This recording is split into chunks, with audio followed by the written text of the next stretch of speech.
يو حاجتي المستقبل كحان كلاد لا فهمتين والله هو دريمه ملها سيبرك وجيفتا فهمتين انا مر والبا كفكره waxa dhaha niyo gabadha isku dabeen doontiin xagee joogtaa xilligan ya ma tiktok isticmaalaysaa ma youtube daawanaysaa ha meelahaas films ka daawanaysaa ma meelahaas iskoolka iska dhigataa ma shaqaysataa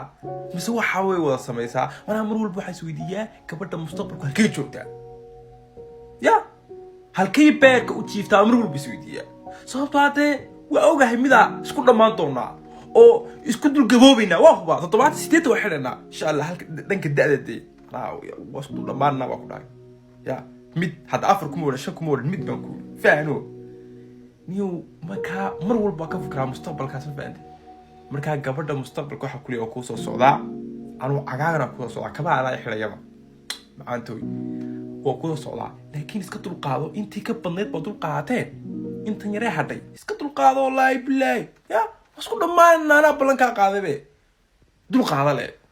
tan waxa sameeysa iga ilaali shukaansiga habeenkaad galisid ilaa inaga isku dambeynay shukaansiga iga ilaali raga kale habeenkii beerka loo seexanay telefoon kala qabsanay waxa iga ilaali no ana ku soo socda inaga la sukaan qoray xaajida mustaqbalka soo maqlisid inaga la sukaan qoray ka dhac waxan kale dunkashada igu sii kunta soo socdo